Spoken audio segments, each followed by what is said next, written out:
حضرت مولانا اشرف علی تھانوی رحمۃ اللہ علیہ نے فرمایا، اے مسلمان، تو اگر ترقی چاہتا ہے، عزت چاہتا ہے نا، اس قرآن کو عزت دے دے، اللہ تعالیٰ تجھے عزت دے گا۔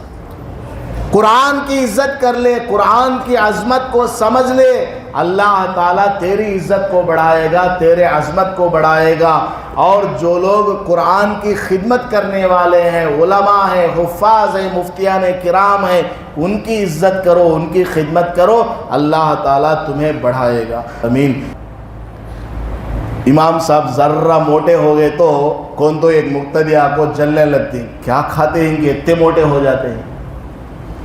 امام صاحب اگر باریک ہو گئے تو اتنا کھاتی کہاں رکھ لیتے ہیں، ان کی موٹے چھوتے نہیں۔ امام صاحب اگر سکوٹر میں جا رہے ہیں، پہلے انہیں چلنے آتے تھے، بعد میں سائیکل مول لیا، اب سکوٹر میں جاتے ہیں۔ کار میں بیٹھ لے تو ابا لاکھاں کے کمال ہی انہوں سمجھتی۔ وہ اللہ کا قرآن پڑھنے والا ہے۔ بسم اللہ الرحمن الرحیم، قل اعوذ برب الناس ملک الناس الہ الناس من شر الوسواس الخناس الذي يوسوس في صدور الناس من الجنة والناس۔ بارک اللہ لنا ولکم فی القرآن المجید والفرقان الحمید۔ رب اشرح لی صدری ویسر لی امری واحلل عقدۃ من لسانی یفقہوا قولی۔ معزز سامعین کرام، شہر پنگنور کی مدینہ مسجد کے ذمہ دار حضرات اور دوسرے محلوں سے اور مساجد سے تشریف لائے ہوئے عمائدین اور نوجوانان اسلام، آج جس عنوان پر ہمارا آپ کا جڑنا ہوا ہے وہ ہے تکمیل درس قرآن۔ اللہ کے کلام کے نام پر آج ہم یہاں پر جمع ہوئے ہیں۔ قرآن کریم ایسی کتاب ہے کہ تمام آسمانی کتابوں کا نچوڑ اور خلاصہ یہ قرآن کریم ہے۔ اللہ پاک نے اس دنیا میں کم و بیش 1,24,000 انبیاء علیہم الصلاۃ کو مبعوث فرمایا، اور ان میں سے 313 نبیوں کو رسول بنایا۔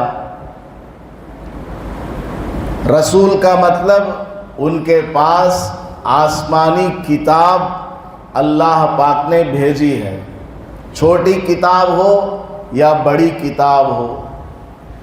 ان 313 رسولوں میں 4 بڑی بڑی کتابوں کو اللہ نے نازل فرمایا، تورات، زبور، انجیل اور قرآن کریم۔ اور ان 4 بڑی بڑی کتابوں میں سب سے بڑی اور آخری کتاب قرآن کریم ہے۔ قرآن کریم سب سے آخر میں نازل ہونے والی کتاب ہے، اس لیے حضرت آدم علیہ الصلاۃ والسلام سے لے کر رسول اکرم صلی اللہ علیہ وسلم تک جتنی بھی انسان کی ہدایت کے لیے مفید باتیں تھیں، اللہ پاک نے اس قرآن کریم کے اندر کہیں اختصاراً، کہیں اجمالاً، کہیں تفصیلاً بیان فرما دیا۔ انسان کی ضرورت کے لیے جن چیزوں کی ضرورت ہے اللہ پاک نے انہی کو قرآن میں بیان فرمایا۔ قرآن کریم میں علماء فرماتے ہیں 1000 آیتوں میں کرنے والے کاموں کا بیان ہے، یہ کرو وہ کرو، نماز پڑھو، زکوٰۃ دو، روزہ رکھو وغیرہ۔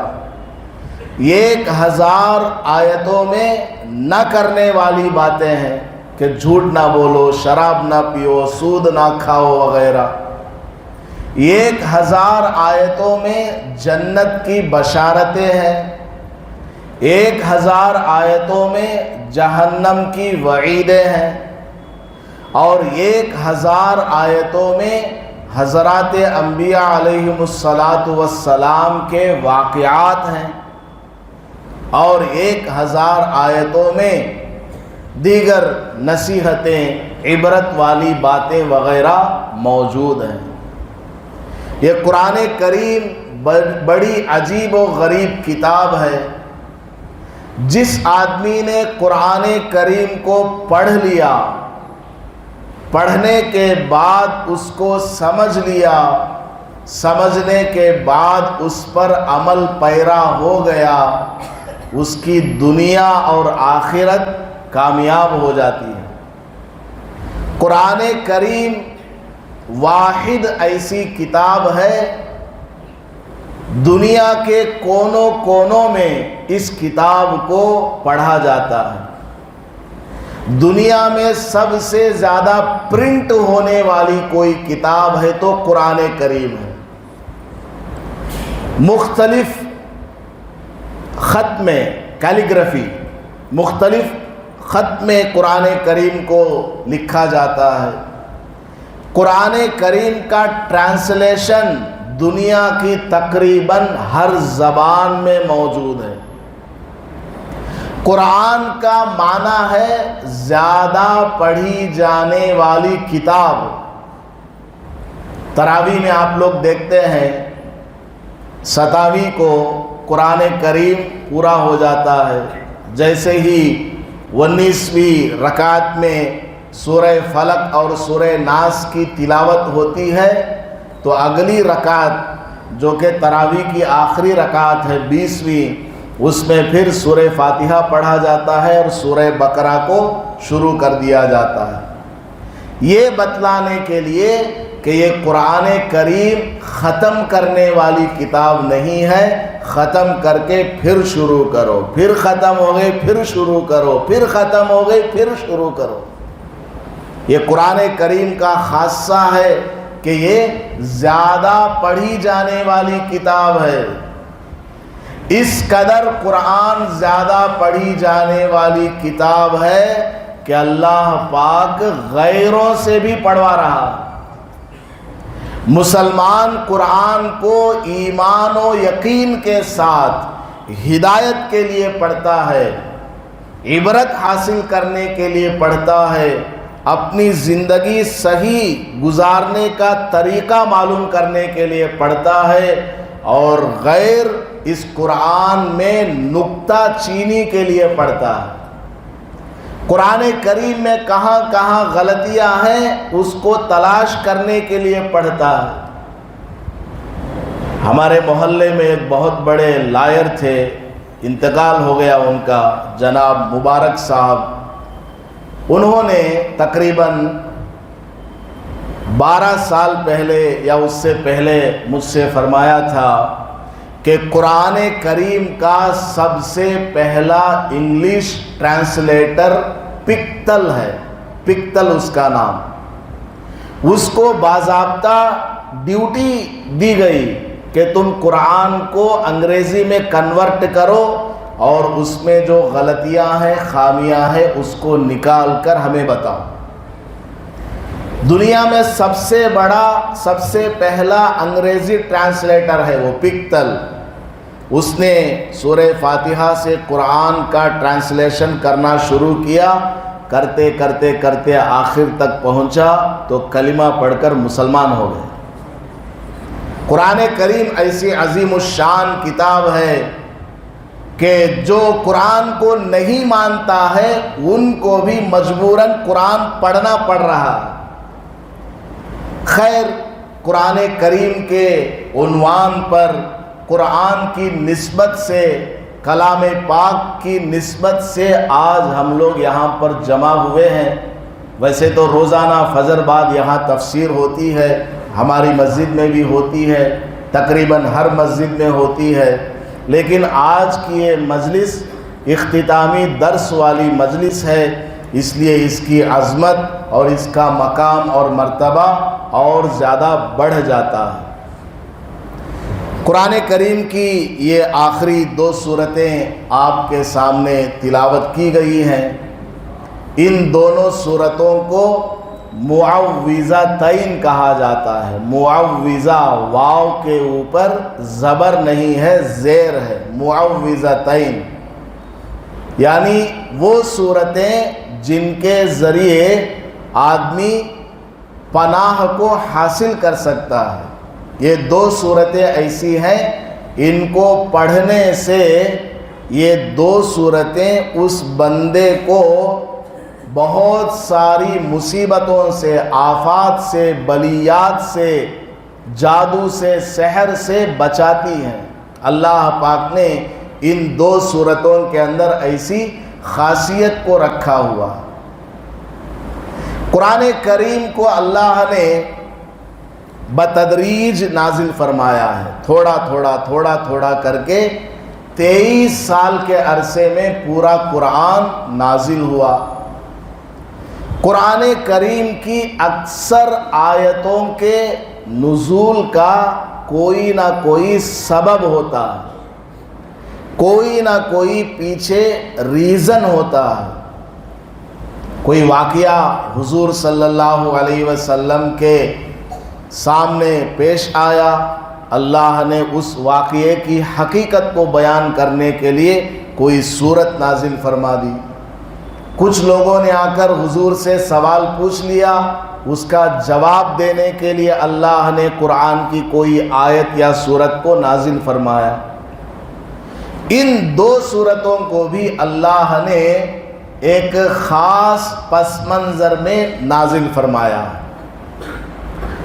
نبی پاک صلی اللہ علیہ وسلم 13 برس مکہ مکرمہ میں کفار مکہ کے سامنے قرآن کو پڑھ کر سنایا کرتے تھے، ایک اللہ کی طرف دعوت دیا کرتے تھے۔ کفار مکہ نے آپ کو ہر طرح سے ستایا، بالآخر آپ کو حکم ہوا کہ آپ ہجرت فرما کر مدینہ منورہ تشریف لائے۔ مدینہ منورہ آپ تشریف لائے، وہاں پر آپ نے اپنا مشن، دعوت و تبلیغ، لوگوں کو ایک اللہ کی طرف بلانے والا کام کرنا شروع کیا۔ مختصر سے وقت میں کثیر تعداد میں مدینہ منورہ کے لوگوں نے اسلام کو قبول کرنا شروع کیا۔ ہزاروں کی تعداد میں لوگوں نے اسلام کو قبول کیا۔ مدینہ منورہ میں یہودی رہا کرتے تھے۔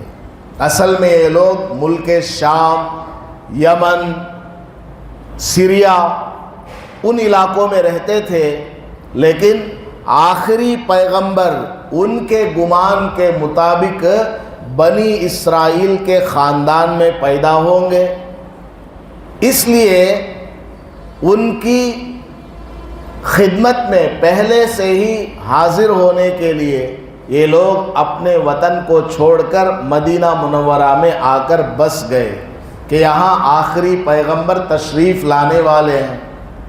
لیکن آخری پیغمبر بنی اسرائیل میں نہیں آئے، بلکہ بنی اسماعیل میں اللہ نے پیدا فرمایا۔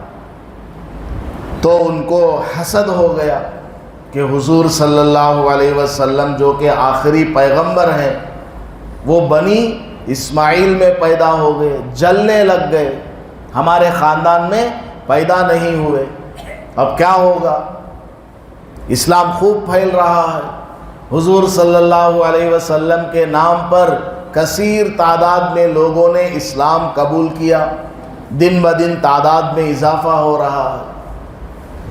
تو یہودیوں نے مختلف قسم کے سوالات کیے حضور صلی اللہ علیہ وسلم سے، ہر سوال کا جواب آپ نے وحی کے ذریعے دے دیا، ہر سوال کا جواب آپ نے بالکل صحیح دیا، اور جتنا یہودی جانتے تھے اس سے زیادہ دیا۔ حضور صلی اللہ علیہ وسلم کو ایک دیوار کے پاس بٹھایا اور اوپر سے پتھر ڈال کر نعوذ باللہ قتل کرنے کا ارادہ کیا، لیکن اللہ نے وحی کے ذریعے بچا لیا۔ حضور صلی اللہ علیہ وسلم کے کھانے میں زہر دے دیا تاکہ اس کو کھا کر کے آپ کا وصال ہو جائے، تو وہ کھانا، وہ لقمہ خود حضور سے کہنے لگا کہ مجھ میں زہر ملا ہوا۔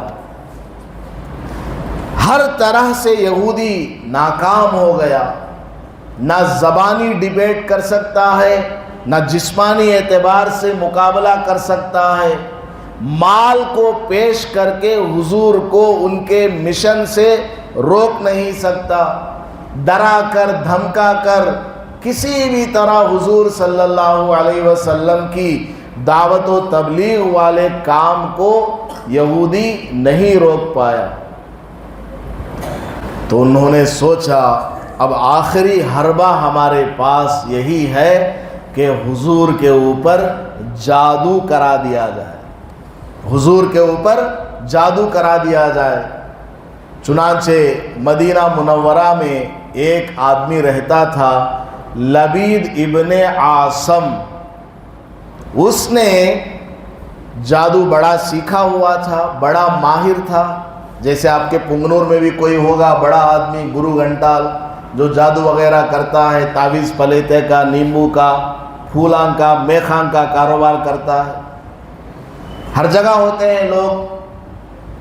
تو لبید ابن عاصم یہ سب کام بہت کرتا تھا، تو یہودیوں نے اس سے کہا 3 دینار لے لے۔ اس زمانے کے 3 دینار، آج کے تو ہزاروں روپیہ ہوں گے، 3 دینار لے لے اور محمد کے اوپر جادو کر دے صلی اللہ علیہ وسلم۔ اب وہ حضور صلی اللہ علیہ وسلم کی خدمت میں مسلمان بن کر جانے لگا، مسجد نبوی میں حضور کے پیچھے نماز پڑھنے لگا، اپنے آپ کو مسلمان ظاہر کیا۔ دھیرے دھیرے ان سے ملاقات وغیرہ کرنے لگا، دوستیاں بنانے لگا، کیونکہ جادو کرنے کے لیے کچھ ہونا نا۔ آپ لوگ بھی جاتے ہوں گے، آپ نہیں جاتے، جو بیان نہیں سن رہے وہ جاتے ہوں گے، کسی کے پاس اگر جاتے ہیں اسے ایسا کرنا ویسا کرنا، اس کے بالاں لے لے کاؤ، اس کا کپڑا کٹ کر لے کاؤ، اس کا میلا کپڑا کیا تو ہے تو لے لے کاؤ، بولتے ہیں کہ نہیں بولتے ہیں؟ تو لبید ابن عاصم کو بھی جادو کرنے کے لیے کسی چیز کی ضرورت تھی، اس کی تلاش میں تھا۔ ایک یہودی کا نوجوان حضور صلی اللہ علیہ وسلم کی خدمت میں آتا تھا، مسلمان نہیں تھا وہ، لیکن حضور کی خدمت میں بچپن سے وہ آتا جاتا تھا۔ وہ حضور صلی اللہ علیہ وسلم کی خدمت کرتا تھا، تو یہ لبید ابن عاصم نے اس نوجوان لڑکے کو پکڑا اور کہا کہ مجھے وہ کنگھا لا کر کے دو جس سے حضور اپنے بالوں کو سنوارتے ہیں، اور حضور کے سر کے داڑھی مبارک کے بال مل جائیں وہ بھی لا کر کے دینا۔ اب وہ نوجوان تھا، کچھ زیادہ جانتا نہیں تھا، مسلمان بھی نہیں تھا، بس حضور کی خدمت میں آتا تھا، اور اس کو دیکھا کہ یہ بھی مسلمان ہے، لبید ابن عاصم مسجد میں آ کر کے نماز پڑھتا ہے، حضور سے ملتا ہے، جاتا ہے، تو اس نے کیا کیا، کسی دن اس کو کنگا کے کچھ دانت مل گئے، اور اسی طرح حضور صلی اللہ علیہ وسلم کے داڑھی مبارک کے، سر مبارک کے کچھ بال مل گئے تو لے جا کر کے دے دیا۔ یہ سمجھا ہوگا کہ برکت کے لیے لے رہا ہے۔ ایک صحابی کو حضور صلی اللہ علیہ وسلم کا ایک بال مبارک ملا، منہ مبارک ملا، تو وہ صحابی اپنی پگڑی میں اس کو رکھا کرتے تھے۔ فرماتے ہیں جس جنگ میں وہ پگڑی پہن کر کے جاتے اس جنگ کو جیت لیتے تھے، وہ بال کی برکت۔ حضور صلی اللہ علیہ وسلم کے ناخون بعض صحابہ کو ملے، انعام میں ملے، تو ان صحابہ نے فرمایا جب میرا انتقال ہو اور مجھے دفن کیا جائے تو ان ناخنوں کو باریک پیسو اور میری آنکھوں کا سرما بنا کر کے لگا دو اور مجھے قبر میں دفن کر دو، برکت کی چیز ہے۔ بہرحال اس نوجوان کو کچھ معلوم نہیں، وہ کنگے کے 3-4 دانت اور اسی طرح کچھ بال اٹھا کر کے دے دیا، تو لبید ابن عاصم ان کو لے گیا، اور وہ جو تیر چلاتے ہیں، کمان ہوتا ہے، اس کی رسی ہوتی ہے تانبے کی یا کوئی اور چیز تھی، وہ رسی لیا، حضور صلی اللہ علیہ وسلم کے بالوں کو اس رسی میں باندھا، 11 گرہ لگایا، اور ایک کپڑے کا پتلا بنایا، اس میں 11 سوئی چبھویا، اور یہ رسی اس میں لپیٹا، اور اپنی بچیوں سے کہا کہ تم فلاں فلاں منتر پڑھ کے اس پر دم کرو۔ دم ہو گیا۔ بعد میں کھجور کا جو کور آتا ہے، جب کھجور نکلنے کا وقت ہوتا ہے، پھول بڑا ہو جاتا ہے، اندر کھجور ہوتے ہیں، تو اوپر کا جو کور ہے اس کور میں یہ پتلا وہ سب لپیٹ کر پھر رسی میں باندھ کر کے مدینہ سے باہر ایک کنواں ہے، زروان اس کا نام ہے، وہاں پر دفن کر دیا، ایک پتھر کے نیچے کنویں کے اندر۔ یہ جادو اس نے کر دیا۔ بعد میں اس کا اثر کیا ہوا، نبی پاک صلی اللہ علیہ وسلم کے جسم میں نکاہت ہونے لگی، کمزوری ہونے لگی۔ آپ صلی اللہ علیہ وسلم گھٹن محسوس فرمایا کرتے تھے۔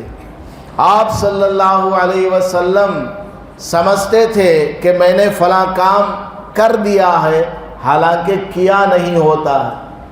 یعنی دنیاوی کاموں میں ظاہری جسم پر جادو کا اثر ہوا۔ یہ اچھا یاد رکھیے گا پوائنٹ، ورنہ کوئی اسلام سے دشمنی رکھنے والا آپ سے سوال پوچھ سکتا ہے، ارے تمہارے پیغمبر کے اوپر تو جادو ہو گیا تھا، جادو جب ہو گیا تو ان کی زبان سے نکلا ہوا یہ قرآن صحیح کیسے ہوگا؟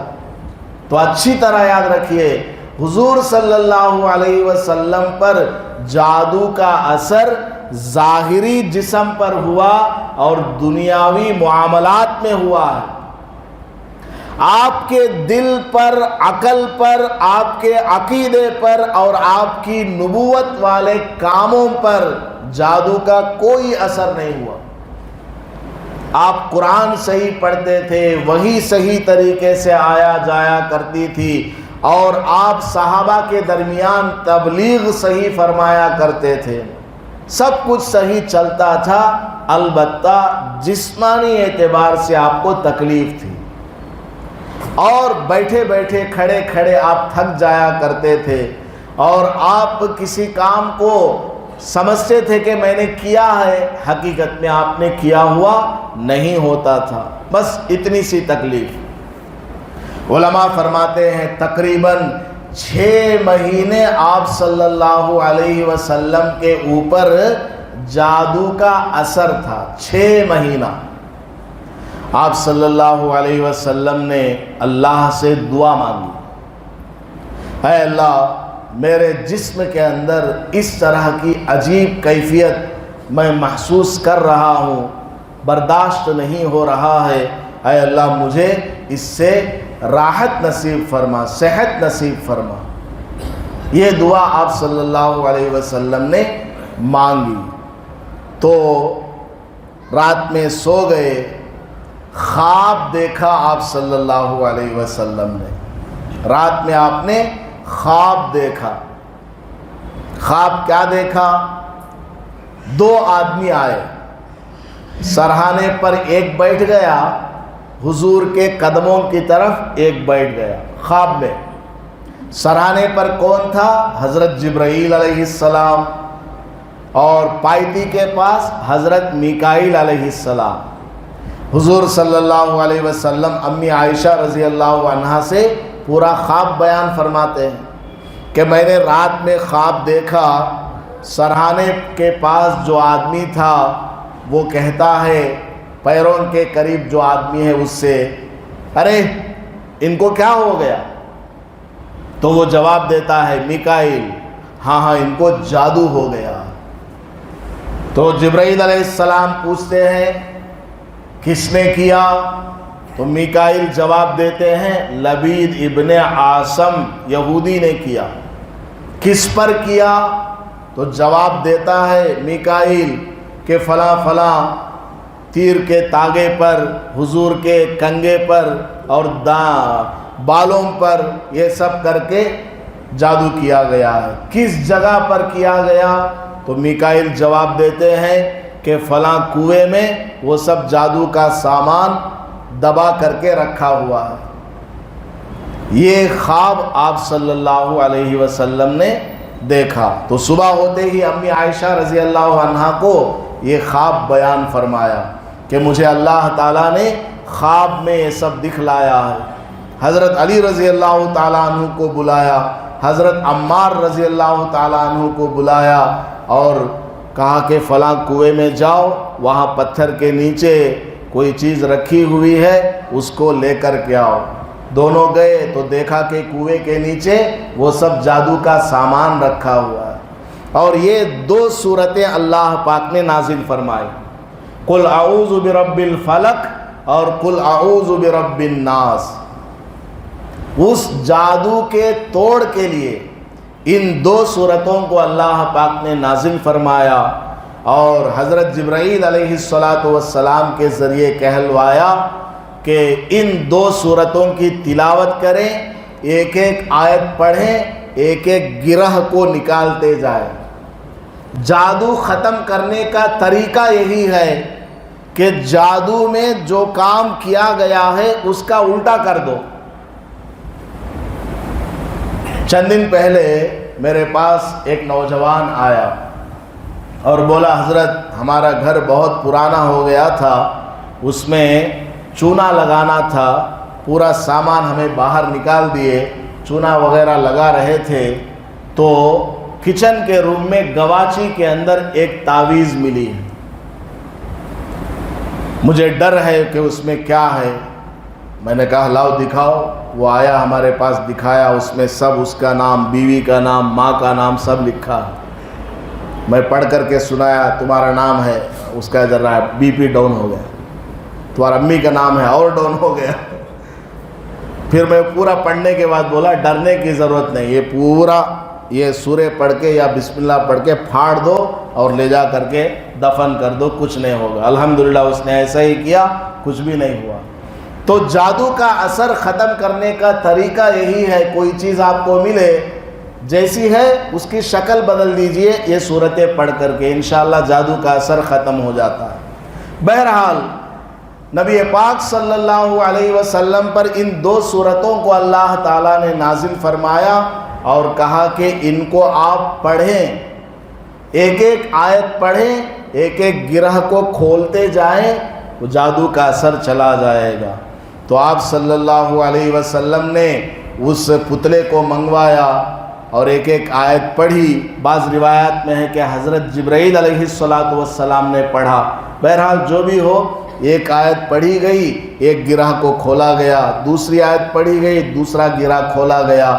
پہلی صورت میں 5 آیتیں ہیں، دوسری صورت میں 6 آیتیں ہیں، 11 آیتیں اللہ نے نازل فرمائی 11 آیتوں کو پڑھا گیا، 11 گرہیں کھولی گئی، فوراً آپ صلی اللہ علیہ وسلم کا جادو ختم ہو گیا۔ امی عائشہ رضی اللہ تعالی عنہا نے پوچھا کہ حضرت کس نے آپ کے اوپر جادو کیا؟ تو نبی پاک صلی اللہ علیہ وسلم نے ارشاد فرمایا کسی نے بھی کیا ہو چھوڑو اس کو، مجھے شفا ہو گئی ہے، بس میں ٹھیک ہو گیا ہوں، اللہ کا شکریہ۔ ہم نہ معلوم ہوا تو ہم نہ معلوم ہوتا سو بھی بالکل غلط۔ حضور صلی اللہ علیہ وسلم نے کیا کیا؟ حضور کے اوپر جادو ہوا تو حضور نے کیا کیا؟ نماز پڑھی اور اللہ سے دعا مانگی کہ اے اللہ میں اپنے جسم کے اندر اسی طرح محسوس کر رہا ہوں، میری اس تکلیف کو دور فرما۔ ہمیں کیا کرتی ہیں؟ گھر میں طبیعت خراب ہے، بیپار بالکل چلتا نہیں ہے، جب دیکھو گھر میں جھگڑے ہیں، لڑائیاں ہیں، ساس کو دیکھو تو بہو کو ہوتا نہیں، بہو کو دیکھے تو ساس کو ہوتا نہیں، نڑن کو دیکھ نہیں سکتے، تو کیا کرتے ہیں؟ کون کی کردہ لی حضرت ہمارے گھر میں کیا کی ہوگا ہے، ذرا نیمبو کے اوپر دم کر کو دیکھو تو سر کے اوپر کٹ کر لے کو نتھار لیتی، میں خانگی اوپر پڑ کو دیے تو ڈھیلیز میں ٹھوکنا کا تو ڈھیلیز میں نہیں تو ماتھے پہ ٹھوکنا کا لے تو بھئی ٹھوک لیتے۔ ہمیں کرتے سو کاما ایچنا۔ کچھ لوگ ایسا کرتے ہیں کہ نہیں کرتے ہیں؟ حضور صلی اللہ علیہ وسلم نے اپنے عمل سے بتا دیا کہ اگر اس طرح کی کوئی تکلیف ہے، ما شاء اللہ کانا، اللہ جو چاہتا ہے وہی ہوتا ہے، وما لم یشاء لم یکن، اللہ جو نہیں چاہتا وہ کبھی نہیں ہوتا۔ آپ نماز پڑھیں، اللہ سے دعا مانگیں۔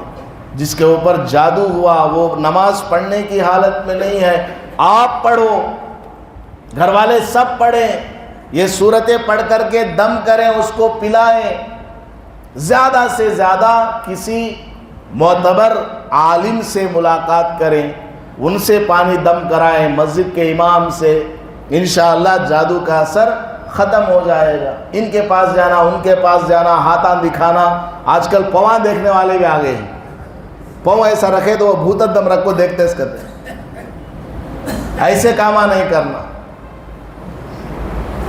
خیر، یہ 2 صورتیں اللہ پاک نے نازل فرمائی، دونوں صورتوں کا مختصر ترجمہ اور تفسیر آپ کی خدمات میں پیش کرتا ہوں۔ اللہ پاک فرماتا ہے قل اے محمد صلی اللہ علیہ وسلم، آپ کہیے، آپ پڑھیے، کیا پڑھنا ہے، کیا کہنا ہے؟ اعوذ برب الفلق، میں پناہ میں آتا ہوں صبح کے رب کی۔ یہ جو صبح کا وقت ہوتا ہے نا، بڑی برکت والا وقت ہوتا ہے۔ اللہ کے نبی علیہ السلام نے ارشاد فرمایا اللہم بارک لامتی فی بکورہا، اے اللہ میری امت کے صبح کے وقت میں برکت نازل فرما۔ صبح ہی صبح آپ جو کام کریں گے اس کے اندر برکت ہی برکت ہے۔ نبی پاک صلی اللہ علیہ وسلم صحابہ کو لمبے چوڑے سفروں پر بھیجتے تو صبح کے وقت میں روانہ کیا کرتے تھے، تہجد کے بعد کے وقت میں، فجر سے پہلے۔ صبح ہی صبح آپ اٹھ کر کے پڑھیں، کالج کے اسٹوڈنٹس پڑھیں، رات میں 2 گھنٹے پڑھنا اور صبح میں آدھا گھنٹہ پڑھنا دونوں برابر۔ صبح کا اتنا برکت والا وقت ہوتا ہے، لیکن ہمارے نوجوانہ رات بھر وہ ایسا کیا کہ وہ گجی ایسا کہا کہ بیمار ایسا کا موبائلیں دبا لے، یہ تھے گیماں کھیل لیتے تھے، اسے مار رہے اسے مار رہے، یہ دیکھ رہے وہ دیکھ رہے کر کے موبائلیں کھیل کے ہنکے اندر چلے گئیں، پورا دماغ خراب ہو گیا ہے۔ لوگ کو ہمارے پاس پوچھتی ہیں، جادو کا نام آیا نا، جادو کا ایک قصہ ہمارے پاس ایک عورت آئی، آ کر بولنے لگی حضرت ہمارا بچہ کیا بھی بات نہیں سنتا، بولے اس بات کو جواب دیتا، چڑچڑاپن زیادہ ہے، ہمارے سامنے گھر والی کیا کی کردہ لے سکا ہے، نہیں تو ہمارے فلاں رشتہ دار کیا کی کرنا رہ سکا ہے, نظر لگ گئی ہمارے بچے کو. میں بولا آپ کا بچہ کیا عمر کا ہے؟ بتائے فلاں عمر کا ہے. کیا کرتا ہے, دن بھر کی ایکٹیویٹیز کیا ہے؟ اسکول جاتا ہے, یہ ہے وہ ہے. موبائل کا بولے نے, میں کھود کو پوچھا موبائل کا اتنا خود استعمال کرتا دیکھتا ہے؟ نہیں, ذرا خود گھنٹہ 2 گھنٹہ. ان کے حساب سے گھنٹہ 2 گھنٹہ, اس کے حساب سے بچوں کو پہلے دھنڈلا نہ گتو نالیاں گنے, تلاواں گنے, جھاڑاں گنے, گراؤنڈاں گنے, قبرستانہ کے پیچھے پہلے جاتے تھے. اب بچوں کو دھنڈلانا گا تو ادھر ادھر جانے کی ضرورت نہیں, گھر میں بیڈ روم میں بیروے کے پیچھے برقع پہننے کو کھیلتا تھا. نہیں کہ صحیح بات ہے غلط ہے, بچوں کو دھنڈلانا گا تو گھر میں ملتی. پہلے ماں باپ بچوں کو باہر سے گھر میں گھسیٹ کر لاتے تھے. اب ٹائم آ گیا ہے بچوں کو اٹھ کو مر رہے, باہر جا کھیل, یہ موبائل سیٹ, باہر جا کھیل کود, صحت آتی تیر ہے کہ نہیں. زمانہ بالکل لوگوں کا ماحول, لوگوں کی عادتیں بدل گئی. میں نے اس عورت سے کہا آپ کے اوپر جادو وغیرہ کچھ نہیں ہوا ہے, یہ موبائل کھیل کھیل کر کے اس کو ایڈکشن ہو گیا ہے. انگریزی کا لفظ ہے ایڈکشن. ایڈکشن کا مطلب ہے نشہ چڑھ جانا. موبائل کا نشہ اس کو چڑھا ہوا ہے. آپ جو بھی کام بولو گی اس کا گیم پورا نہیں ہوا, اس لیے چڑچڑاپن ہوتا ہے, آپ کی بات نہیں مانتا. آپ اپنے بچے کو موبائل سے دور رکھو, چند دنوں میں آپ کا بچہ ٹھیک ہو جائے گا. اور آج کل کھانے پینے کی چیزیں سب ڈپلیکیٹ, A to Z, صبح سے لے کر شام تک سب نقلی چیزیں ہم لوگ کھاتے پیتے ہیں, اس لیے بھی جسمانی اعتبار سے کمزوری ہے. بہرحال تو نبی پاک صلی اللہ علیہ وسلم نے دعا فرمائی ہے صبح کے وقت میں برکت کی. تو صبح میں ہم لوگ اٹھیں گے, بہت ساری برکتوں کو حاصل کریں گے. تو اللہ پاک نے فرمایا کہو کہ میں صبح کے رب کی پناہ میں آتا ہوں. صبح آتی ہے, رات کی تاریکیوں کو ختم کر دیتی ہے, ساری دنیا سے اندھیرا ختم ہو جاتا ہے. سب سے پہلا لفظ حضور صلی اللہ علیہ وسلم کو ایسا پڑھنے کو کہا جس سے تسلی ہو جائے کہ اے محمد, جس طرح صبح آتی ہے رات کا اندھیرا ختم ہو جاتا ہے, ان سورتوں کو پڑھو تمہاری بیماری ختم ہو جائے. من شر ما خلق, اے اللہ میں پناہ مانگتا ہوں کس سے؟ تمام مخلوقات کی شر سے. تمام مخلوقات, انسانوں کا شر, جناتوں کا شر, جانوروں کا, چرندوں کا, پرندوں کا, درندوں کا, دوستوں کا, دشمنوں کا, آپ کا, میرا, اے اللہ تمام مخلوقات کے شر سے میں تیری پناہ میں آتا ہوں. اللہ کی پناہ میں جانے کا مطلب کیا؟ اللہ کے محفوظ قلعے کے اندر داخل ہو جانا. اب کوئی کدھر سے بھی اٹیک نہیں کر سکتا. تمام مخلوقات کے شر سے اے اللہ میں پناہ مانگتا ہوں. وَمِن شَرِّ غَاسِقٍ إِذَا وَقَبَ, اور خاص کر رات کی تاریکی سے میں تیری پناہ لیتا ہوں جبکہ وہ چھا جائے. رات کا اندھیرا, رات کی تاریکی, یہ ایسی چیز ہے, اکثر غلط کام رات میں ہوتے ہیں. پورے چوراں روڑیاں, ابھی نامہ بولنا نہیں, مسجد میں ہوں, انہوں سب بھی کہاں ملتی؟ رات کے وقت میں ملتے ہیں, بازاروں میں ملتے ہیں. رات کے وقت تکلیف پہنچانے والے سانپ, بچھو اور حملہ کرنے والے جانور, شیر, چیتا, بھیڑیا, چور, ڈاکو اور جتنے بھی جادو کرنے والے ہیں, سحر کرنے والے ہیں, یہ سب رات میں کام کرتے ہیں تاکہ کسی کو پتہ نہ چلے. زناکاری, شراب نوشی, یہ سب کام کب ہوتے ہیں؟ رات میں ہوتے ہیں. تو نبی پاک صلی اللہ علیہ وسلم کو کہا گیا آپ کہیے کہ میں پناہ مانگتا ہوں رات کی تاریکی سے جبکہ وہ چھا جائے. رات کا وقت انتہائی فتنوں والا وقت ہوتا ہے. نبی پاک صلی اللہ علیہ وسلم نے ارشاد فرمایا عشاء کی نماز کے بعد جلدی سو جایا کرو اور صبح سویرے اٹھا کرو، کیونکہ رات کا وقت اللہ نے آرام کرنے کے لیے بنایا ہے۔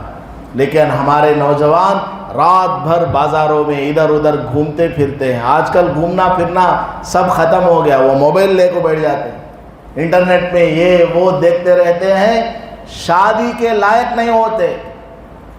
5 سال پہلے میں بیان میں بولا کرتا تھا کہ آج کل کے ہمارے نوجوان اگر موبائل میں انٹرنیٹ میں غلط چیزوں میں پڑے رہیں گے تو 40 سال کی عمر آنے سے پہلے ہی وہ بڑھاپے والی زندگی کو پالیں گے۔ بڑھاپے والی بیماریاں اور کمزوریاں 40 سال کی عمر میں ان کو آ جائیں گی۔ 5 سال پہلے میں یہ بولتا تھا، اب میرا ارادہ بن رہا ہے 40 بولنا نہیں، 30 پر 5 سال بولنا۔ 30 پر 5 سال میں ہی ہمارے نوجوانوں کا اسپائنل کارڈ، کمر کی ریڑھ کی ہڈی یہ کمزور، گھٹنے میں درد، گردن میں درد، ایک 10 کلو کا اور ریشن اسٹور سے چاول کا موٹا لگانا گا تو اماں گتا ہوتا نہیں، پسینہ پسینہ ہو جاتا، پوری طاقت اس کی ختم ہو جا رہی ہے موبائل کا غلط استعمال کرنے کی وجہ سے۔ بہرحال تو رات میں تمام برائیاں آتی ہیں، وہ گھر انتہائی برکت والا گھر ہے جس میں رات میں جلدی سوتے ہوں اور صبح میں جلدی اٹھ کر کے اللہ کی عبادت کرتے ہیں۔ وَمِن شَرِّ النَّفَّاثَاتِ فِي الْعُقَدِ، اے محمد صلی اللہ علیہ وسلم آپ کہیے کہ میں اللہ کی پناہ میں آتا ہوں، میں اللہ سے پناہ طلب کرتا ہوں، مدد چاہتا ہوں گروہوں کے اندر پھونک مارنے والوں سے، ان کے شر سے میں اللہ کی مدد چاہتا ہوں۔ حضور اکرم صلی اللہ علیہ وسلم پر جادو کرنے کے لیے لبید ابن عاصم اور اس کی بیٹیوں نے جادو کیا تھا اور پھونک مارا تھا، تو آپ کہیے کہ میں گروہوں پر پھونک مارنے والوں کے شر سے، ان کی برائی سے پناہ مانگتا ہوں۔ وَمِن شَرِّ حَاسِدٍ إِذَا حَسَدَ، اور میں حسد کرنے والوں کے شر سے جب کہ وہ حسد کرتا ہو پناہ مانگتا ہوں، اللہ کی مدد طلب کرتا ہوں۔ حسد، اس کا ذکر اللہ نے خاص کر کے کیا، کیوں؟ اس لیے کہ حضور صلی اللہ علیہ وسلم کا مقابلہ یہودی علم کے ذریعے نہیں کر پائے، طاقت کے بلبوتے پر نہیں کر پائے، مال و دولت کو پیش کر کے نہیں کر پائے، ڈرا کر دھمکا کر نہیں کر پائے، دھوکہ دے کر نہیں کر پائے، کھانے میں زہر ملا کر نہیں کر پائے، کسی بھی طرح حضور کو نہیں دھوکہ دے پائے، نقصان نہیں پہنچا سکے۔ اب جب آدمی سامنے والے کو کچھ نہیں کر سکتا ہے اور ساری نعمتیں اس کو حاصل ہے تو یہ کیا کرنے لگتا ہے؟ حسد کرنے لگتا ہے، جلتا سو۔ حسد کا تو کیا؟ پیٹ میں بھڑکا، اب ذرہ ہماری زبان میں بولنا تو منٹھا، جلن۔ حضور صلی اللہ علیہ وسلم سے جلن ہے، حسد ہے، اس وجہ سے حضور کے اوپر جادو کر دیا۔ آدمی جب کچھ بھی کر نہیں سکتا ہے نا، لاسٹ کا کام وہ اس کا یہی ہوتا ہے، حسد کرنا، جلنا، اور اس جلنے کی وجہ سے اس کے سبب میں وہ جادو وغیرہ کرا دینا۔ دیکھیے اللہ تعالیٰ نے ہمیں جن نعمتوں سے نوازا ہے اس کا شکریہ ادا کرنا، جن نعمتوں سے اللہ نے نوازا ہے اس کا شکریہ ادا کرنا۔ 2 کام کرنا سیکھ لیجئے، آپ کی ہر مراد پوری ہو جائے گی۔ 2 کام کرنا سیکھ لیجئے، اللہ کے احکام پر عمل کرنا، نماز، روزہ، حج، زکوٰۃ وہ سب بھی کرنا۔ بلک جنہیں بیانہ میں کیا سنتے سو، حضرت خالی 2 کامان بولے سو، اس کا مطلب باقی نہیں کرے تو بھی چلتا کرے۔ بہت سارے آدمی یہ سمجھتے ہیں، ایسا نہیں ہے، سارے کام کرتے ہوئے 2 کام زیادہ کرنا۔ وہ کیا ہے؟ کوئی بھی آپ کی حاجت یا ضرورت پیش آئے 2 رکعت نماز پڑھیں صلاۃ الحاجت کی اور اللہ سے مانگے، اور جب وہ کام پورا ہو جائے، وہ چیز آپ کو حاصل ہو جائے، اللہ کا شکریہ ادا کریں۔ یہ 2 کام کرنا آپ نے سیکھ لیا۔ روزانہ صبح میں اشراق کے وقت میں 2 رکعت نفل پڑھے یا تہجد میں پڑھ لے کہ اللہ آج دن بھر میرے لیے آسانی فرما، 2 رکعت پڑھ لیں اور دعا کر کے نکل جائیں، اور رات میں 2 رکعت شکریہ کی نماز پڑھ لیں، اے اللہ آج کا دن کل سے بڑا اچھا تھا، کاروبار اچھا چلا، طبیعت ٹھیک ہے، نماز بھی میں صحیح سے پڑھ لیا، اللہ کا شکریہ ادا کرے۔ یہ 2 کام آپ اگر کرنے لگ جائیں گے، قرآن کریم کی آیات کو سامنے رکھتے ہوئے میں بتا رہا ہوں کہ آپ کی زندگی میں کبھی کوئی پریشانی مصیبت نہیں آئے گی، آئے گی بھی تو جلدی وہ ختم ہو جائے گی، ایک دعا سے وہ ختم ہو جائے گی۔ کیونکہ جو آدمی شکریہ ادا کرتا ہے، لَإِن شَكَرْتُمْ لَأَزِيدَنَّكُمْ، اگر تم میرا شکریہ ادا کرو گے میں تمہاری نعمتوں کے اندر اضافہ کروں گا۔ آج آپ کو 1000 روپے کی کمائی ہوئی، رات میں 2 رکعت نماز پڑھ کے اللہ کا شکریہ ادا کریں، کل 1100 روپیہ کمائی ہو جائے گی، پرسوں 1200 کی ہو جائے گی۔ اس طرح آپ کی کمائی میں اضافہ ہوگا یا کمائی کے اندر برکت آئے گی۔ جو کام 1000 میں ہونے والا ہے اللہ تعالیٰ 400 میں آپ کا کرا دیتا ہے۔ بہرحال تو حسد کی وجہ سے ان لوگوں نے حضور صلی اللہ علیہ وسلم پر جادو کرایا تھا۔ حسد بہت بڑی بیماری ہے، کسی کی نعمت کو دیکھ کر کے جلنا۔ وہ یو پی کے یا بہار کے کوئی امام صاحب تھے، پتہ نہیں کیا ہو گیا تھا ان کو، انہوں نے بیان میں ایک جگہ کہہ دیا، امام صاحب ذرہ موٹے ہو گئے تو کون تو ایک مقتدیہ کو جلنے لگتی، کیا کھاتے ہیں کہ اتنے موٹے ہو جاتے ہیں۔ امام صاحب اگر باریک ہو گئے تو اتنا کھاتی کہاں رکھ لیتے ہیں ان کی، موٹے چھوتے نہیں۔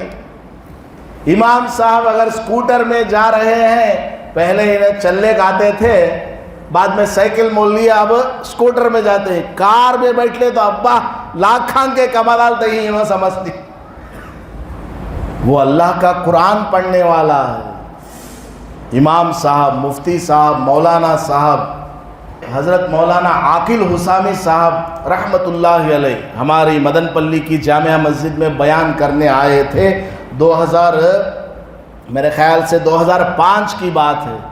حضرت نے فرمایا اللہ کا دین اس قدر عظمت والا ہے، خالی اذان پڑھنا سیکھ لو، لوگاں تمنا سر پہ بٹھا لیتے۔ خالی اذان پڑھنا آتا، دوسرا کیا بھی نہیں آتا۔ اذان پڑھنا سیکھ لیے تو اسے مسجد میں مؤذن کی طرح رکھ لیا جاتا ہے، کہیں دعوت میں بلایا جاتا ہے، رے پہلے حضرت کو دعوت، پہلے حضرت کو کھلا، بعد میں ہمیں سب بھی لیڈراں فلاں فلاں سب ہوتا ہے کہ نہیں ہوتا۔ تو جو آدمی دین کا کام کرتا ہے، صحیح طریقے پر کرتا ہے، قرآن کی خدمت کرتا ہے، مجھے اور آپ کو صحیح گائیڈ کرتا ہے، اس سے اچھا آدمی اللہ کی نظر میں کون ہوگا؟ اس لیے اللہ تعالیٰ لوگوں کے دلوں میں ڈال دیتا ہے، ان کی تنخواہ 15,000 ان کی تنخواہ 10,000، تو اپنی جیب سے دے، تو اپنی گاڑی ان کو دے، تو ان کا کام اپنی طرف سے کر دے، یہ اللہ کی طرف سے انتظامات ہوتے ہیں۔ تو کسی کی کمائی کو دیکھ کر، اولاد کو دیکھ کر، مال و دولت کو دیکھ کر، اس کی ترقی کو دیکھ کر کبھی جلنا نہیں چاہیے۔ کیوں نہیں جلنا معلوم؟ سامنے والے کی نعمت کو دیکھ کر کے جلنا اصل میں اللہ پر انگلی اٹھانا ہے۔ سمجھ لو یہ پوائنٹ، گھر میں بورڈ لکھ کو رکھ لے تو اچھا۔ سامنے والے کی نعمت کو دیکھ کر کے جلنا در حقیقت اللہ پر اعتراض کرنا ہے۔ کیوں؟ کیونکہ اس کو مال و دولت کس نے دی ہے؟ اللہ نے دی ہے. اس کو صاحب اولاد کس نے بنایا ہے؟ اللہ نے بنایا ہے. اس کو عزت، شرافت، سر بلندی کون دے رہا ہے؟ اللہ تعالیٰ دے رہا ہے. تو گویا ہم اس سے حسد کر رہے ہیں، جل رہے ہیں اس کو دیکھ کر، اس کے کھانے پینے کو، پہننے اوڑھنے کو، چلنے پھرنے کو، اس کے گھر کو، کاروبار کو، مکان کو، دکان کو، اولاد کو دیکھ کر کے ہم جل رہے ہیں. مطلب کیا؟ اللہ پر اعتراض کر رہے ہیں کہ اے اللہ تو نے اسے کیوں دے دیا. اور جو آدمی اللہ پر اعتراض کرے کیا وہ دنیا میں کامیاب ہو سکتا ہے؟ محدثین کرام نے، مفسرین کرام نے فرمایا ہے حسد کرنے والے کی عمر کم ہو جاتی ہے. کیا بھئی ہمیں کہا تو ہماری عمرہ کم کر لینا کی؟ ذرا بولو، کون تو بھی جلدی مرنا کر گوہن کیا؟ ہر آدمی یہ چاہتا ہے کہ میں زیادہ عمر صحت اور عافیت کے ساتھ زندہ رہوں. تو اس کا نسخہ کیا؟ کسی سے بھی جلنا نہیں. آپ کے سامنے آپ کا نوکر آپ کے پاس کام سیکھ کر وہ اب آپ سے بڑی دکان کھول دیا، اس کا مکان آپ سے بڑا مکان بن گیا، جلو نہیں. جلو گے مطلب یہ ہوا کہ آپ اللہ پر اعتراض کر رہے ہیں. جلنا نہیں کسی سے. حضرت شاہ ولی اللہ محدث دہلوی رحمت اللہ علیہ فرماتے ہیں آسمانوں پر سب سے پہلا گناہ جو ہوا وہ حسد ہے، جلن ہے. اللہ تعالیٰ نے حضرت آدم علیہ السلام کو پیدا فرمایا اور ان کے جسم میں روح ڈالی، حکم فرمایا یا ملائکتی اسجدوا لآدم، اے میرے فرشتوں آدم کے سامنے سجدہ کرو. تمام فرشتوں نے سجدہ کیا لیکن ابلیس نے سجدہ نہیں کیا. ابلیس سے اللہ تعالیٰ نے پوچھا تو نے سجدہ کیوں نہیں کیا؟ تو وہ کہنے لگا خلقتنی من نار وخلقتہ من طین، اے اللہ تو نے مجھے آگ سے بنایا ہے اور ان کو مٹی سے بنایا ہے. آگ نیچے جلاؤ تو اوپر جاتی ہے اور مٹی اوپر سے ڈالو تو نیچے آ جاتی ہے. میں اتنا بڑا اتنے چھوٹے کے سامنے سجدہ کروں؟ اس کے اندر غرور آ گیا اور حسد ہو گئی. کیوں؟ کیونکہ میں تو بہت بڑا عالم ہوں. شیطان بہت بڑا عالم ہے، فرشتوں کے ذریعے اس نے تعلیم حاصل کی ہے، دنیا میں ہر جگہ اس نے عبادت کی ہے، زمین و آسمان میں کوئی جگہ اس نے نہیں چھوڑی ہے جہاں عبادت نہ کی ہو. لیکن اس سے بہتر انسان کو اللہ نے پیدا کیا تو میرے مقابل میں ایک آدمی آ گیا، سمجھ کر کے وہ جلنے لگا، حسد کرنے لگا. تو آسمانوں میں سب سے پہلا گناہ جو ہوا وہ حسد ہے، اور زمینوں میں سب سے پہلا گناہ جو ہوا وہ بھی حسد ہے. حضرت آدم علیہ السلام کے دو بیٹے، ایک قابیل اور ایک حابیل. قابیل کا نکاح حابیل کی بہن سے، حابیل کا نکاح قابیل کی بہن سے ہو رہا تھا. حابیل کی بہن اتنی خوبصورت نہیں، قابیل کی بہن خوبصورت. قابیل کی بہن سے حابیل کا نکاح ہو رہا ہے تو قابیل کو حسد ہو گیا، جلن ہو گئی کہ اس کو اتنی اچھی بچی کیسے ملنا، اتنی خوبصورت بیوی کیوں ملنا. حسد کی وجہ سے اس نے کیا کیا؟ قابیل نے حابیل کو قتل کر ڈالا.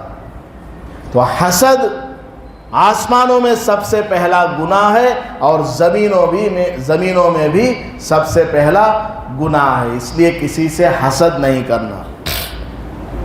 اگر خدا نہ خواستہ کسی سے حسد ہو گئی تو کیا کرنا؟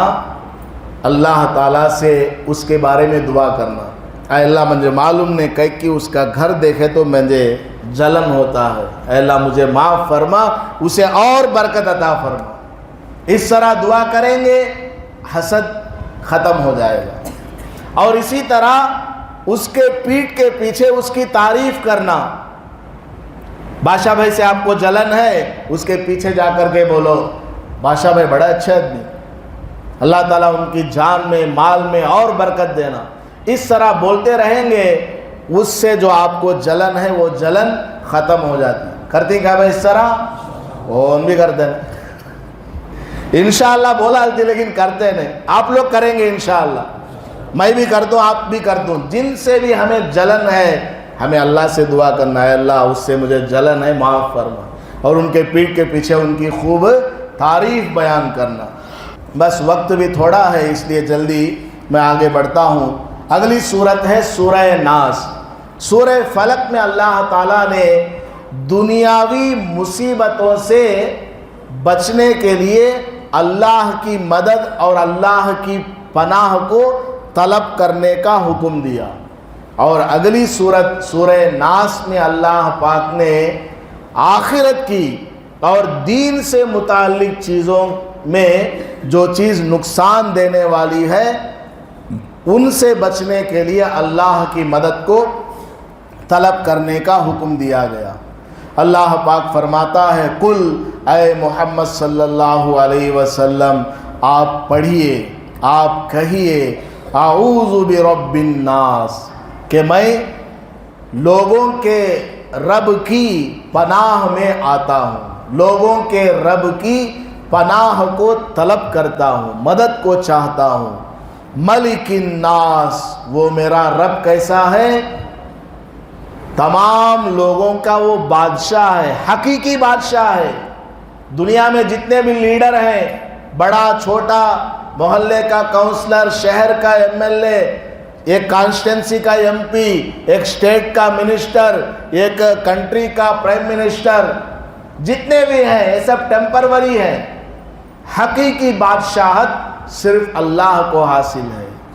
الہ الناس، میں اس اللہ کی مدد کو طلب کرتا ہوں، اس اللہ کے پناہ میں میں آتا ہوں جو کہ تمام لوگوں کا معبود ہے، تمام لوگوں کا خدا ہے. میں کس چیز سے پناہ طلب کرتا ہوں؟ من شر الوسواس الخناس، وسوسوں کے شر سے اور پیچھے ہٹ جانے والوں کے شر سے. یہ کون ہے؟ الذی یوسوس فی صدور الناس، یہ پیچھے ہٹ جانے والا وہ شیطان ہے جو کہ لوگوں کے دلوں میں وسوسے ڈالتا رہتا. شیطان کیا ہے؟ لوگوں کے دلوں میں وسوسے ڈالتا رہتا ہے. اور یہ شیطان کس شکل کا ہوتا ہے؟ من الجنتی والناس، جنات کی شکل میں سے بھی ہوتا ہے اور انسان کی شکل میں بھی ہوتا ہے. یعنی جنات بھی انسان کو وسوسوں میں مبتلا کرتے ہیں.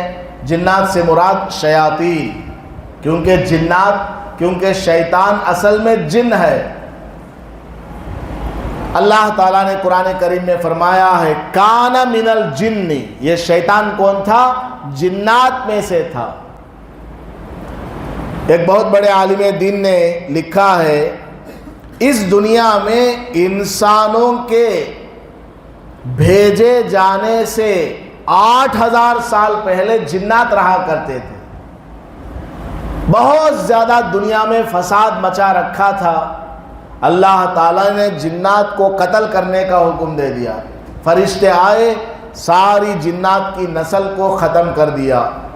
ایک چھوٹا سا جنات کا بچہ تھا، بڑا حسین و جمیل خوبصورت. فرشتے کو رحم آیا، اللہ کی دربار میں لے گیا وہ فرشتہ اور کہنے لگا اے اللہ اس کو مارتے ہوئے مجھے ترس آ گیا، میں اس کو یہیں رکھنا چاہتا ہوں. اللہ نے کہا رکھ لے. اب وہ وہاں فرشتوں کے ساتھ رہتے رہتے بہت بڑا شیطان بن گیا. وہ حضرت آدم علیہ السلام کی پیدائش کے بعد بہت بڑا شیطان بن گیا، اللہ کا نافرمان بن گیا. تو اصل میں شیطان کیا ہے؟ جنات کی اولاد میں سے. تو شیطان انسان کو وسوسوں میں ڈالتا ہے. والناس، اور لوگ بھی انسان کو وسوسوں میں ڈالتے ہیں. کانگرے جاتا ہے مدینہ مسجد میں، کیا کہ پروگرام ہے، کہیں کو جاتا وہاں روز بھی سنتا ہے سوچنا، روز بھی فجر میں سنتا ہے سوچ آج کیا اسپیشل، کیا ہو اسپیشل، آ جائیں گے ذرا کام ہے. یہ انسان ہے جو وسوسوں میں ڈالتا ہے، اور شیطان انسان کے دل میں گھس کر کے وسوسہ ڈالتا ہے۔ رسول پاک صلی اللہ علیہ وسلم نے ارشاد فرمایا، جب آدمی پیدا ہوتا ہے، بچہ پیدا ہوتا ہے، تو ساتھ میں ایک فرشتہ بھی پیدا ہوتا ہے اور ایک شیطان بھی اس کے ساتھ پیدا ہوتا ہے۔ فرشتے کے لیے اس بچے کے دل میں ایک کمرہ ہے، شیطان کے لیے بھی اس بچے کے دل میں ایک کمرہ ہے۔ جب تک وہ آدمی اللہ کا ذکر کرتا رہتا ہے، اللہ کو یاد کرتا رہتا ہے، شیطان گیٹ آؤٹ رہتا ہے، کیونکہ جہاں اللہ کا نام لیا جائے وہاں شیطان ٹک نہیں سکتا۔ پولیس کی گاڑی آئے گا تو سائرن بجا گا تو پورے چورا دم دبا لے بھاگ جاتے، آگے رہے وہاں ہم مارنے والے، کوٹنے والے، پیٹنے والے۔ امام مسجد کے مؤذن صاحب جیسے ہی اللہ اکبر کہہ کر کے اذان پکارنے لگتے ہیں، نبی پاک صلی اللہ علیہ وسلم نے مدینہ منورہ سے تقریباً 30 کلومیٹر دور ایک گاؤں ہے، وہاں کی طرف اشارہ کر کے فرمایا، شیطان اذان کی آواز سن کر اتنی دور چلا جاتا، اللہ کا نام سنے تو اسے ڈر۔ تو جب انسان اللہ کا ذکر کرتا ہے شیطان دور رہتا ہے، فرشتہ اچھی باتیں اسے بولتا رہتا ہے۔ جب انسان اللہ کی یاد سے، اللہ کے ذکر سے غافل ہو جاتا ہے، فرشتہ خاموش ہو جاتا ہے، شیطان اس گھر میں انٹر ہو کر کے وسوسے ڈالتا رہتا ہے، انجیکشن دیتا رہتا، کہیں تو خاموش بیٹھا ہے سو اسے کھکر، اسے فون کر، اسے گالیں دے، موبائل ہے نا، انٹرنیٹ ہے نا، کھول، فلاں سن لے، فلاں دیکھ لے۔ خالی دل کے اوپر شیطان اثر کرتا، جب دماغ خالی ہوگا شیطان اس پر اٹیک کرتا ہے۔ اس لیے ہمیشہ کچھ کام میں لگے رہنا، ہمیشہ کسی نہ کسی کام کے اندر لگے رہنا، خالی نہیں رہنا۔ خالی رہے تو شیطان وسوسوں میں ڈال دیتا، اس قدر وسوسوں میں ڈالتا ہے کہ نماز پڑھنے آئے آپ کو نماز کے اندر بھی وسوسہ ڈالنے لگتا، کیونکہ آپ کی توجہ نماز میں نہیں ہے۔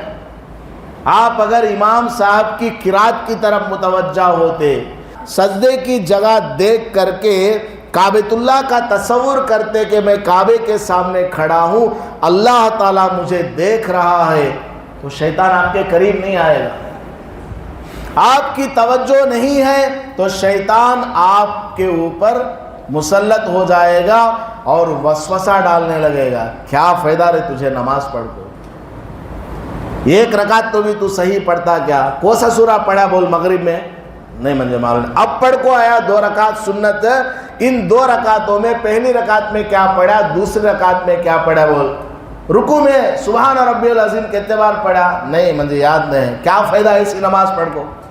شیطان اسے سکھاتا، خود اندر کا جو شیطان ہے آدمی کو وسوسے میں ڈالتا، کیا بھی فائدہ نہیں بھائی ایسی نماز پڑھ کو، اخلاص کے ساتھ 2 رکعت پڑھے بس، کب کہ ایک بار شب قدر میں کی، رمضان میں کی پڑھ لیتا لے، شیطان اس طرح وسوسے ڈالتا۔ تو نبی پاک صلی اللہ علیہ وسلم کو اللہ نے فرمایا، آپ کہیے من الجنۃ والناس، شیطان کے وسوسوں سے بھی میں پناہ مانگتا ہوں اور انسانوں کے وسوسوں سے بھی میں پناہ مانگتا ہوں۔ علماء، آخری بات، علماء کرام نے لکھا ہے، اگر آپ کو کبھی شیطان وسوسے میں ڈال رہا ہے، دل کے اندر کوئی برائی کرنے کا، یا اذان ہو گئی نماز کو نہیں جانا، اس طرح کا کوئی خیال ڈال رہا ہے، تو آپ کیا کیجئے، اپنی سانس کو روک لیجئے۔ ہاں تو سانس کو روک لیں گے، سانس، بریتھ، سانس کو روک لینا پہلا کام۔ دوسرا کام، آمنت باللہ ورسلہ، آمنت باللہ ورسلہ، اس کو پڑھیے۔ اور تیسرا کام، اعوذ باللہ من الشیطان الرجیم پڑھیے۔ اور بھی وسوسہ آ رہا ہے، کوئی غلط کام کرنے کو بولتا ہے، آپ کھڑے ہیں تو بیٹھ جائیے، بیٹھے ہیں تو تھوڑا لیٹ جائیے، کان تو نماز پڑھی سکا سو جیں گے،